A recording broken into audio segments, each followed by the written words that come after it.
साथियों नमस्कार। पटना बिहार से मैं अमिताभ कुमार दास, आईपीएस 94 बैच, और आप देख रहे हैं मेरा अपना यूट्यूब चैनल दास बोले बिंदास। क्योंकि जब बुज़दिलों ने मुंह में दही जमा लिया हो तो दास का बिंदास बोलना जरूरी हो जाता है। साथियों, खबर यह है कि प्रथम चरण के मतदान के बाद स्पष्ट हो गया है कि भारत जाग रहा है और मोदी भाग रहा है। राम भक्तों में हड़कंप है, अफरा तफरी है, और हालात ऐसे हो गए हैं कि मुरादाबाद से भाजपा प्रत्याशी ने तो मतदान के बाद दम ही तोड़ दिया। बाकी जगह भी राम भक्त डूबके नजर आ रहे हैं। तो ये पूरा वीडियो आखिर तक दिल थाम कर देखिए। साथियों, आप जानते हैं कि देश में चुनावी मौसम है, अप्रैल की भी गर्मी है, चुनाव की भी गर्मी है, और 7 चरणों में लोकसभा के चुनाव हो रहे हैं, जिसमें 19 अप्रैल को पहला चरण हुआ, 102 सीटों का मतदान हुआ। उसमें बिहार की भी 4 सीटें थी। इन 102 सीटों पर जो मतदान हुआ, उसके बाद ये खबरें आ रही हैं, देश के कोने कोने से आ रही हैं कि बड़ी पतली हालत हो गई है राम भक्तों की। और इतनी पतली हालत हो गई है कि जो एक बीच में चुनावी विश्लेषकों ने कहना शुरू किया था भाजपा पर कि दक्षिण में साफ, उत्तर में हाफ, वो लगता है सही होता दिख रहा है कि साउथ इंडिया में भाजपा साफ हो जाएगी और नॉर्थ इंडिया में हाफ हो जाएगी। तो ऐसी हालत क्यों हुई कि लोग कह रहे हैं कि बीजेपी का मतलब हो गया है भागो जनता पीटेगी। इस हालत के बहुत सारे कारण हैं, तो मैं उसका विश्लेषण करता हूं, ध्यान से सुने आप। एक तो ये कि इस पिछले 10 सालों से इस देश के जितने भी वर्ग हैं, वो चाहे किसान हो, मुसलमान हो, नौजवान हो, महिलाएं हो, सारे के सारे लोग बिल्कुल मोदी से उकता गए हैं, ऊब गए हैं, कान पक चुके हैं मोदी के जुमलेबाजी सुनते सुनते, कोड़ेबाजी सुनते सुनते। और अभी लेटेस्ट जो वर्ग नाराज हुआ है भाजपा से, वो वर्ग है राजपूतों का, जो भाजपा का परंपरागत वोट बैंक माना जाता रहा है। उसकी कहानी भी ध्यान से सुनिए। गुजरात में एक लोकसभा सीट है राजकोट। राजकोट से भाजपा के प्रत्याशी हैं पुरुषोत्तम रूपाला, जो मोदी सरकार में मंत्री भी हैं। पुरुषोत्तम रूपाला ने हाल में राजपूतों के बारे में बड़ी भद्दी भद्दी बातें कही। राजपूत लोग बड़े नाराज हो गए। पुरुषोत्तम रूपाला ने माफी मांग ली, लेकिन राजपूतों ने कहा कि माफी से काम नहीं चलेगा। भाजपा आलाकमान पुरुषोत्तम रूपाला का टिकट छीन ले। अब भाजपा आलाकमान के साथ दुविधा ये है कि अगर पुरुषोत्तम रूपाला का टिकट छीना जाता है तो रूपाला की बिरादरी के लोग नाराज हो जाएंगे, उनका भी वोट बैंक है। तो भाजपा आलाकमान ने कहा कि नहीं, रूपाला का टिकट तो नहीं छीना जाएगा, और फिर रूपाला ने बड़े गाजे बाजे के साथ नामांकन दाखिल भी किया। उसके बाद जगह जगह राजपूतों की रैलियां होने लगी। एक राजपूत नेता हैं महिपाल सिंह मकराना, उनकी रैली हुई, उसमें लाखों राजपूत आए। महिपाल सिंह मकराना का दावा है, ये सिर्फ दावा है, मैं इसकी पुष्टि नहीं करता, उनका दावा है कि वे पृथ्वीराज चौहान की 21वीं पीढ़ी के वंशज हैं। मतलब उनके जो पूर्वज थे वो सीधे 21वीं पीढ़ी पहले पृथ्वीराज चौहान हुआ करते थे, जिनकी आप जानते ही हैं बहुत ज़्यादा इज्जत है राजपूतों में भी और पूरे देश में भी। तो महिपाल सिंह मकराना ने राजपूतों को कसम दिला दी, भवानी की कसम दिला दी कि भाई हम लोग भाजपा के खिलाफ वोट देंगे।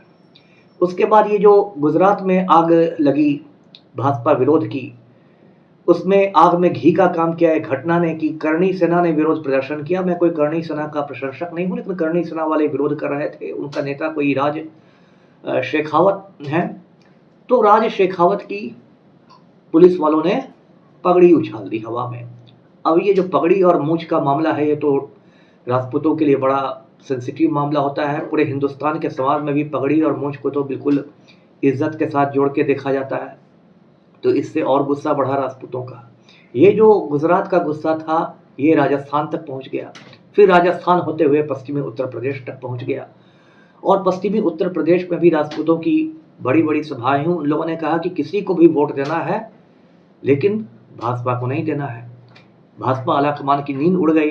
राजनाथ सिंह को भेजा गया रक्षा मंत्री की कि आप देश की तो रक्षा कर नहीं पाते हैं, कम से कम राजपूत वोट बैंक की तो रक्षा कर दीजिए। राजनाथ सिंह जो हर चीज़ की कड़ी निंदा के लिए जाने जाते हैं, वो भी पहुंचे, उनका भी कोई असर नहीं हुआ। फिर जो ढोंगी आदित्यनाथ हैं, जो भी राजपूत बिरादरी के ही असली नाम का अजय सिंह बिष्ट है, उनको भेजा गया, उनकी भी बात राजपूतों ने नहीं सुनी। और उसके बाद होते होते ये जो गुस्सा है ये बिहार तक पहुंच गया। अब बिहार से भी खबरें आ रही है कि 4 सीटों में जो मतदान हुआ 19 अप्रैल को, उसमें राजपूतों ने बड़ा गुस्सा दिखाया है। औरंगाबाद वगैरह में तो राजपूतों का गुस्सा देखने को मिला। आप जानते हैं कि औरंगाबाद को बिहार का चित्तौड़गढ़ कहा जाता है। मुझे लगता है कि औरंगाबाद के इतिहास में आज तक कोई गैर राजपूत चुनाव जीता ही नहीं है। तो ऐसे हालात बन गए भाजपा के खिलाफ। उधर बाकी जो वर्ग है वो भाजपा से पहले ही नाराज है। एक बहुत बड़ा वर्ग है देश में नौजवान युवाओं का जो बेरोजगार है। इन बेरोजगारों का भी गुस्सा सातवें आसमान पर है, क्योंकि 10 सालों में मोदी जी ने बस इसे चूना लगाया है बेरोजगारों को। और मैंने पहले भी कहा है कि यदि इस देश के बेरोजगार इकट्ठा हो जाए तो मोदी को बेरोजगार बना के छोड़ देंगे, क्योंकि 18 साल में लोग मतदाता बन जाते हैं तो हर बेरोजगार मतदाता भी है। अब मोदी जी ने वादे किए थे कि भाई हर साल 2 करोड़ लोगों को नौकरी देंगे, तो उस हिसाब से 10 साल में आपको 20 करोड़ लोगों को नौकरियां देनी चाहिए। लेकिन आपने बात बनाने के सिवाय कुछ नहीं किया। उल्टे आपने सेना में नियमित बहाली खत्म कर दी। अब सेना में अग्निवीरों की बहाली होती है। जो अग्निवीर को 4 साल बाद पकौड़े तलने के लिए छोड़ दिया जाएगा सड़क पर, क्योंकि अब प्रधानमंत्री कहने लगे हैं कि पकौड़ा तलना भी एक रोजगार है। और अब इस देश के युवा में इतना फ्रस्ट्रेशन हो गया है कि युवा कह रहे हैं कि राम लला हम आएंगे, ठेला वहीं लगाएंगे। हो सकता है इस देश के लाखों युवा जो हैं वो ठेला लेके अयोध्या की ओर कूच कर जाए। इतना उनमें गुस्सा बढ़ता जा रहा है। रेलवे जो है, रेलवे इस देश में सबसे बड़ा नियोक्ता था, सबसे ज़्यादा सरकारी नौकरियां देने वाला विभाग था। उसकी जो अब रिक्तियां आ रही हैं वो उठ के मुंह में जीरा आ रही है। तो युवाओं का गुस्सा है। किसानों में अलग गुस्सा है। 13 महीने तक किसान आंदोलन हुआ, 700 किसान शहीद हुए, तब जाकर मोदी ने 3 कृषि कानून वापस लिए। लेकिन एमएसपी के मुद्दे पर, न्यूनतम समर्थन मूल्य जो होता है, मिनिमम सपोर्ट प्राइस, उस पर मोदी जी ने अभी भी जिद ठानी हुई है कि हम लोग उसकी गारंटी नहीं देंगे। जब किसान आगे बढ़ने लगते हैं तो इस बार तो ड्रोन से उन पर आंसू गैस के गोले छोड़े जा रहे थे। आपने देखा होगा हरियाणा पंजाब के बॉर्डर पर। तो ये हालत ऐसा लग रहा है कि जो नरेंद्र मोदी चीन के सामने सरेंडर मोदी बन जाते हैं, किसानों के सामने बिल्कुल अगिया बेताल बन जाते हैं। किसानों में गुस्सा है। महिलाओं का गुस्सा चरम पर है। इतनी महंगाई है कि जितनी गृहिणियां हैं उनका बजट खराब हो गया है। 1200 रुपये में यहाँ गैस सिलेंडर बिक रहा है। मध्यम वर्ग की कमर टूटी हुई है। मुसलमानों में तो खैर गुस्सा ही गुस्सा है, क्योंकि 10 सालों में बार बार मुसलमानों को टारगेट किया गया है। कभी लव जिहाद के नाम पर, कभी सीसीए के नाम पर, कभी हिजाब के नाम पर, कभी ज्ञानवापी मस्जिद के नाम पर। अब तो ऐसी हालत हुई कि रामनवमी भी ये गुंडे लोग जाके मस्जिद में मनाने लगे हैं।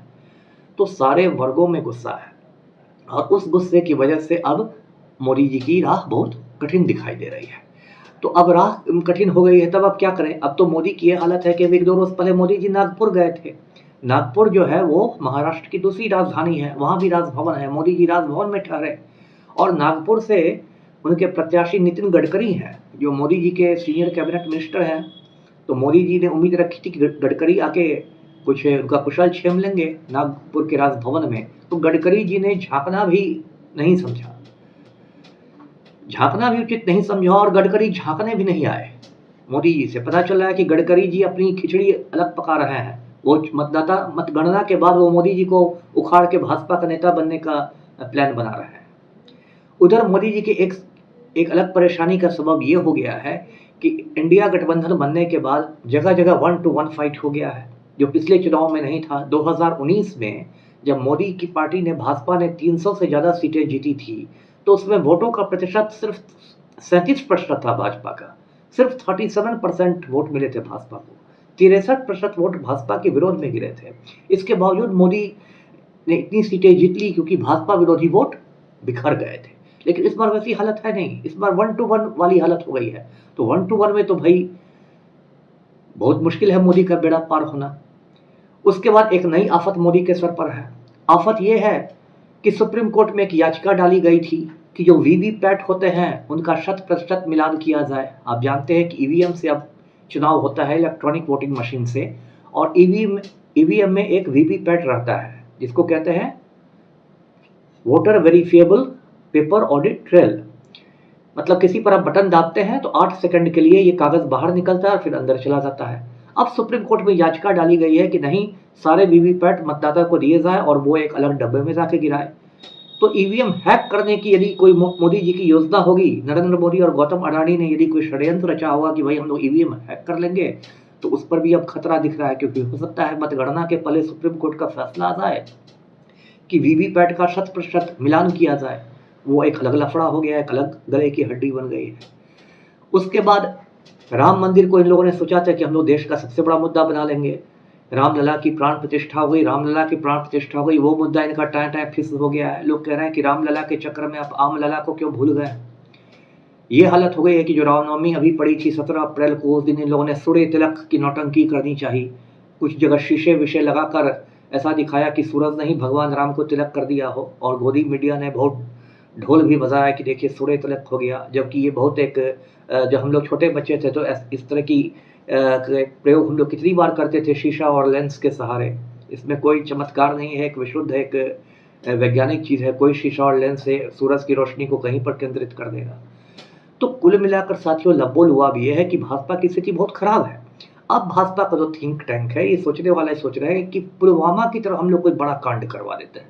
कोई इतना बड़ा कांड करवा दो कि पूरा देश हिल जाए और उसके बाद हम लोग उसमें चुनाव जीत जाए। लेकिन दिक्कत यह है कि तो कहते हैं ना कि काठ की हाड़ी बार बार नहीं चढ़ती है, तो पुलवामा जैसा कांड बार बार आपको थोड़ी ही मदद करेगा। सतपाल मलिक जो पुलवामा कांड के समय कश्मीर के गवर्नर थे वो पहले ही कह चुके हैं कि पूरा पुलवामा कांड कराया गया था।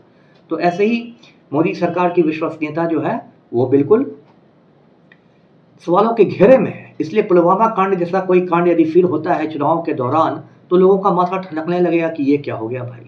तो कुल मिलाकर साथियों ये हालत है कि 4 जून की शाम को मोदी जी जाके राष्ट्रपति भवन में श्रीमती द्रौपदी मुर्मू के कर कमलों में अपना त्यागपत्र सौंप देंगे। हो सकता है साथ में कंगना रनौत भी जाए उनका मनोबल बढ़ाने के लिए। और कंगना रनौत को तो आप जानते ही हैं, कंगना रनौत का मानना है कि 2014 में देश आज़ाद हुआ जब मोदी जी प्रधानमंत्री बने। कंगना रनौत ने सुभाष चंद्र बोस को इस देश का प्रथम प्रधानमंत्री भी घोषित कर रखा है, तो वो तो खुद में एक विलक्षण महिला है। तो 4 जून का इंतजार कीजिए, और जैसा मैंने कहा है कि जून में मानसून आते आते मल्लिकार्जुन खड़गे जी भारत के प्रथम दलित प्रधानमंत्री बनेंगे। तो इस वीडियो को शेयर कीजिए, लाइक कीजिए और मेरे चैनल को सब्सक्राइब कीजिए। धन्यवाद। जय हिंद।